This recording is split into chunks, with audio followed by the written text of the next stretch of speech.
जय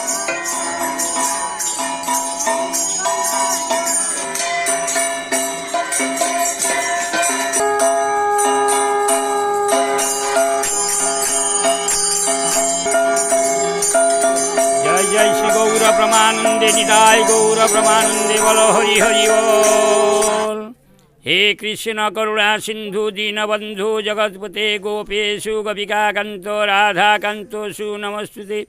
तप्त कांचन गौरांगी राधे वृंदावनेश्वरी विषभानुसुतांग देवी तव नमामि हरिप्रिये। नमो ब्रह्मण्यदेवाय गो ब्राह्मण्यधिताय च जगद्धिताय कृष्णाय गोविंदाय नमो नमः।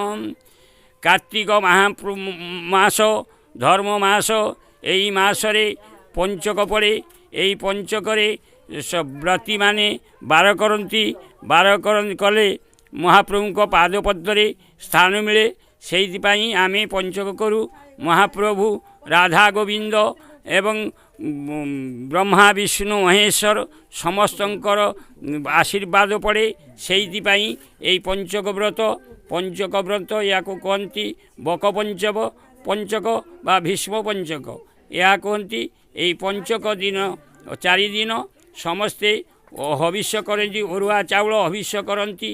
এই ଦିନ ଠାକୁରଙ୍କ ଦିନ। এই ଦିନ ଆମେ କରୁ। এই କାର୍ତ୍ତିକ ମାସ ପୂର୍ଣ୍ଣ ମାସ এই ମାସ ଧର୍ମ ମାସ। এই ମାସରେ ଭଗବାନଙ୍କର ଦର୍ଶନ ଆଶୀର୍ବାଦ ମିଳେ। ସେଇଥିପାଇଁ ସମସ୍ତେ ନାରୀ ପୁରୁଷ ସମସ୍ତେ ବୁଦ୍ଧ ଯାଏ ସମସ୍ତେ এই ବାର କରନ୍ତି। এই ବାର ଭଗବାନଙ୍କର ବାର। କାର୍ତ୍ତିକ ମାସରେ ଜଳରେ ମହାପ୍ରଭୁ ବାସ କରିଥିଲେ। ସେଇଥିପାଇଁ এই ବାର ପୂର୍ଣ୍ଣ ବାର।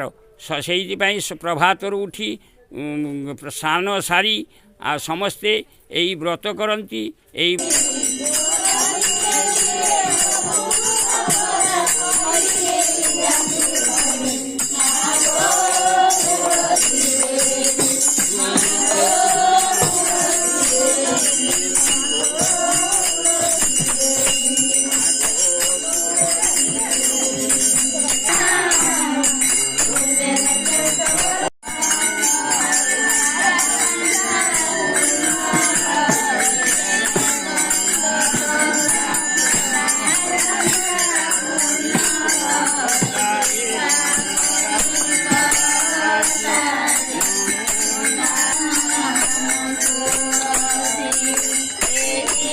जय जगन्नाथ।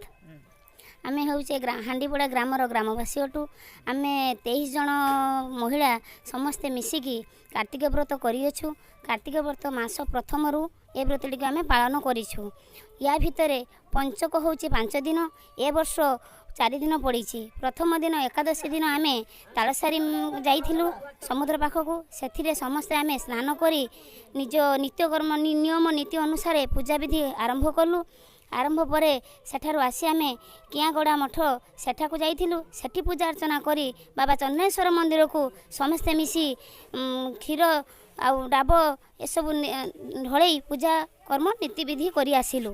तापर आज आम घर पाखरे पंचकर होची पूर्णमी दिन। पूर्णमी दिन रे आमे समस्ते मिलीमिशी तुलसी चौरा पाखरे पूजा अर्पण करूँ। नना मध्य आसीचंती। सेठारे आमे जी जार नित्यकर्म सारी पूजा प्रदान करूँ।